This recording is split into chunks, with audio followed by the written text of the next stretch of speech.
What's up YouTube, this is LDS Reliance. Today I'm going to show you how I'm going to replace this over-the-range microwave. I've done videos on replacing dishwashers and other simple appliance replacements in the past, so this will be no different. Just kind of show you what tools you'll need and kind of go through step by step.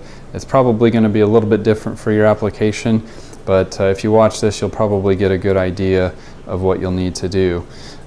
So this one has stopped working. It hasn't worked for a while, so we have this this countertop unit over here, and it's taken up valuable counter space. So I picked this up on a 4th of July sale, and we're going to unbox it and get started on installing it. Now when you're unboxing appliances, typically they have a line towards the bottom where you need to take a knife and cut along the bottom, and that's so that, you know, if you push too far with your knife or your scissors or whatever, you're not going to damage something up here. So you don't really open it like you do. It's packed in a specific way that you don't want to just cut the seam at the top and open it that way, or it'll cause you some problems. So look at the bottom. Usually there will be a dotted line, and you just want to cut it all the way through, all the way around along that dotted line. Okay, after we cut off the bottom, we should be able to use two hands, so I'm going to have to put the camera down, but should be able to just lift this top part off.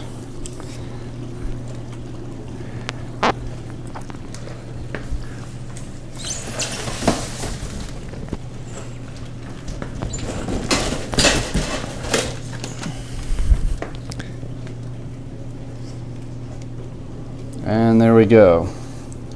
So again, if you had cut kind of in the middle or maybe across the top, you might have sliced into something that we want to protect. So let's go ahead and pull this out of the packaging and set it on the counter, and we'll find the instructions and whatever else is packed in here. Okay, hiding at the top of the box here was, and again this is going to be different for your model probably, but they had some other stuff kind of taped together at the very top. So I'm going to use my knife and go ahead and excavate all of this stuff out of here, and we'll put it on the counter and see what we've got. Okay, so here's all the stuff that came out of there, as well as the instructions. We've got various warranty manuals. We've got a cutout sheet if you need to drill holes and some of that kind of stuff. Here's the installation. And then our hardware mounting and our turntable and all of these other components. Before getting too far into this installation or replacement, probably want to see what you're working with in this cabinet above here. This is where they plug into. Typically the power cord will come up from the top of the microwave up and into a receptacle in this cabinet above, and then you'll have some sort of mounting hardware that holds it up and bears the weight of the unit.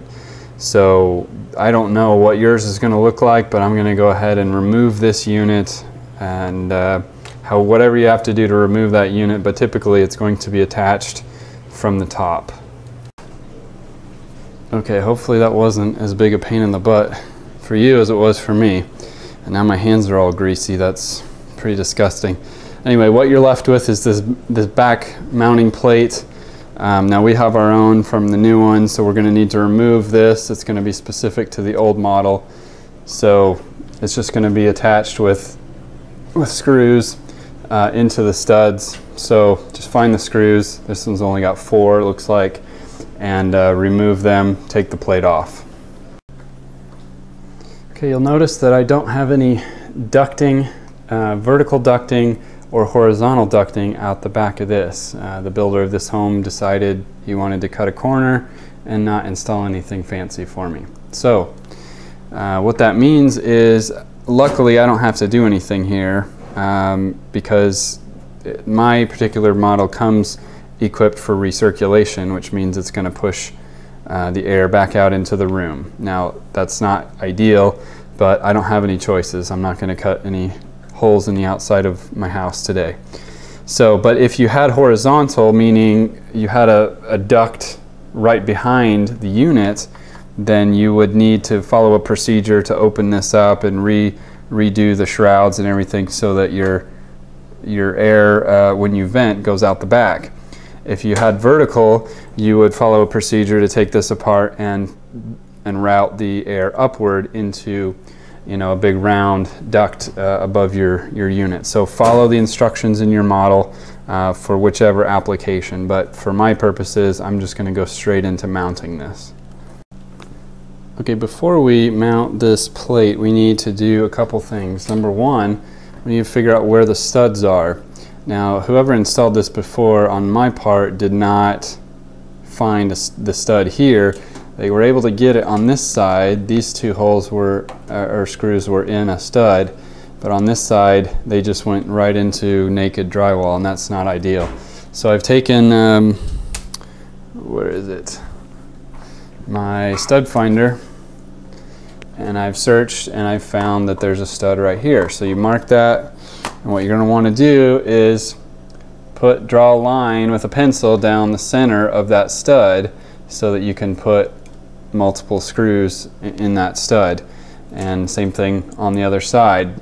Second thing that we're going to want to do is take our tape measure. Now this should be 30 inches, that's kind of the standard, but we want to measure the exact midpoint between the cabinets and put another vertical line there as well. Okay, your instructions probably came with a paper template like this, so this would be the time to put it up. Line up the center line with the center line that you drew on the wall, and then use some masking tape to tape it up. So what this is going to do, it's going to give us options we have to drill holes that correspond with the mounting bracket. So follow the instructions on the template. It'll give you options to do either, you know, like a lag bolt assembly if you're going into a stud, or toggle bolts if you're going into drywall, or at least that's what I bet most of these will do. Okay, now that we've got the holes drilled, we're going to take our mounting bracket and put it up against the holes that we've drilled, and then we're going to use the lag bolts or the toggle bolts to, the lag bolts are in the upper left corner there, and then the toggle bolts are the longer ones with the little pieces at the bottom that kind of splay out and grip onto the drywall. So we're going to use those. I actually had to use 2 of each. 2 went into the studs, and then according to the holes 2 we're just going to go into the drywall. That should be fine. That's going to give plenty of holding power, so you don't need to go into your studs for every single bolt. But we're going to go ahead and tighten this down with those 4 points and go to the next step. Okay, now that we've got this mounted, the next thing that you want to do is figure out where your power cord is going to go through. Now I've already looked at my microwave, and this old hole for the old oven is not going to be in the right place. So I'm going to have to measure, look at the top of the oven, figure out where the power cord is coming out, and then, you know, drill another hole. Looks like it's about 1 inch or so. But you're going to want to drill a hole so that you can snake that through before you mount the microwave. And they recommend this is going to be a 2-person job. I'm going to try to do it 1 person. I uninstalled the old one 1 person, so hopefully I should be able to do this one person. But okay, I forgot a step. I wasn't reading the directions closely enough, and I apologize for that. But there is a top cabinet mounting template where you'll need to actually drill a couple small holes for some bolts. So, and it actually has the power cord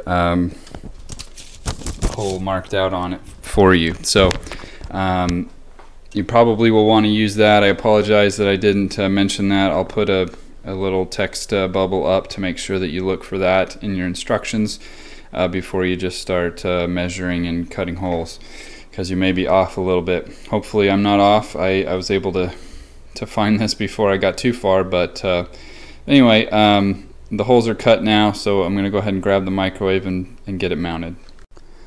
Okay, to lift this up, you just want to lift it up and angle it so that the front right here is angled down this way.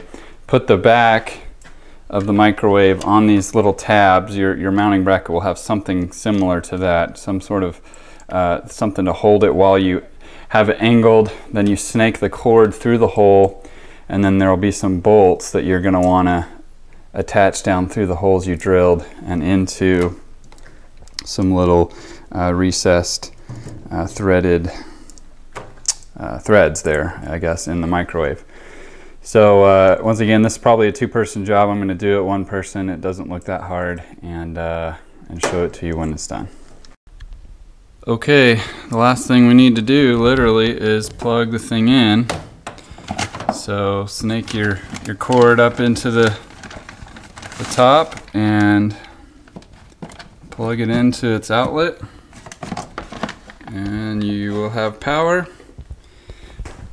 And then it's up to you from there to program the thing and figure out how to use it. So anyway, thanks for watching, guys, and hope this was helpful to some of you. Thanks for watching.